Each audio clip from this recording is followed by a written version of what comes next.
Association of India यासाठी जे काही नवीन पदाधिकारी आहेत त्यांची नियुक्ती झाली आणि या संस्थेचे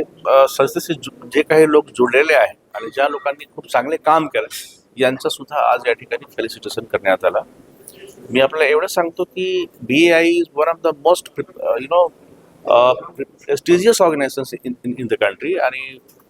खूप म्हणजे 1941 पासून आजपर्यंत यांचा काम जो आहे खूप सुंदर आणि अबाधित गतीने चालू आहे. मला वाटते आणि माझी धारणा आहे की पुणे शहराच्या विकासमध्ये स्पेशली BAIचा रोल खूपच महत्त्वाचा राहिलेला आहे. खूप चांगले आणि असे एक्सपर्ट लोक मी आज या ठिकाणी पाहिला ज्यांच्या कामामुळे नक्कीच सर्वांना प्रेरणा मिळेल आणि मला माहिती आहे की एवढे सगळे पोटेन्शियलवाला हा जो ऑर्गनायझेशन आहे त्यांच्या मार्फत अजून पुढे खूप चांगले काम होऊ शकते पुण्याला. तर आजचा हा जो शुभ दिन आहे त्या निमित्ताने जे नवीन लोक आहेत त्यांना मी मनापासून शुभेच्छा देतो आणि जे काही लोक या संस्थेशी रिलेटेड आहेत त्यांना सुद्धा मी मनापासून धन्यवाद देतो आणि BAI अजून चांगला काम पुढे करावा यासाठी मी खूपच मी मनापासून हृदयापासून त्यांना असं शुभकामना देतो. आता आमचं पुढचं विजन म्हणजे आता सर्वप्रथम आम्हाला आमच्या ऑफिसचं एक रिनोव्हेशन करायचं आहे. म्हणजे ते एक वेगळा भाग झाला पण आम्हाला एक बांधकाम क्षेत्रातलं एक मोठं एक्झिबिशन म्हणजे जे मोठमोठे उत्पादक किंवा जे बांधकामाला लागणाऱ्या सर्व प्रकारच्या ज्या वस्तू आहेत त्या एकत्र आणून एका ठिकाणी आणून आमचे व्यावसायिक जे आहेत सगळे आमचे जे मेंबर आहेत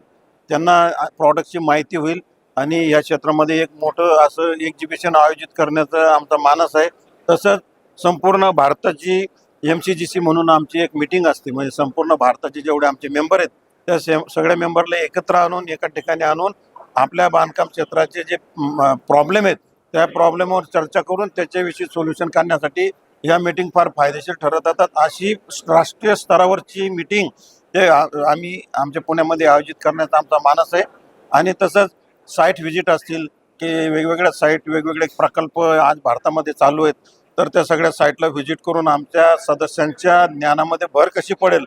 त्यांचा अनुभव कसा वाढेल नवीन नवीन तंत्रज्ञान नवीन मशिनरीचं नॉलेज त्यांचं कसं वाढेल यासाठी प्रयत्न करण्याचा आमचा मानस आहे. तसंच वेगवेगळे चर्चासत्र असतील तसेच गव्हर्नमेंटचे जे अथॉरिटीज आहे त्यांच्याबरोबर लायझनिंग करून आमचे जे प्रश्न आहेत ते सोडवणे त्यांच्याशी चर्चा करणे यासाठी आम्ही प्रयत्नशील आमची सगळी टीम राहणार आहे. आणि अजूनही काही इतर गोष्टी जसजशा आमच्या सभासदांकडून आमच्या पुढे मांडल्या जातील त्या सगळ्यांचं काम पूर्णत्वाला त्यांचं समाधान होईल असं सोल्युशन काढण्याचं काम आम्ही यापुढे करू असा आमचा मानस आहे. आता हां आता आमचं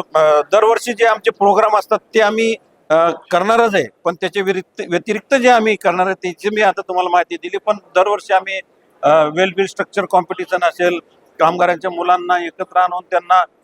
त्यांचं फेलिसिटेशन करायचं प्रोग्राम असेल आणि ग्रामीण भागामध्ये जिथं मुलींसाठी टॉयलेटची सुविधा नाही आहे आणि सुविधा नसल्यामुळे ज्या मुली आपलं शिक्षण अर्धवट सोडून देतात अशा मुलींसाठी एक सुविधा त्या ठिकाणी निर्माण करण्यासाठी आम्ही गेले 17-18 वर्षापासून हा प्रामाणिक प्रयत्न आमचा चालू आहे आणि तो एक आमचा उपक्रम आम्ही यापुढे चालू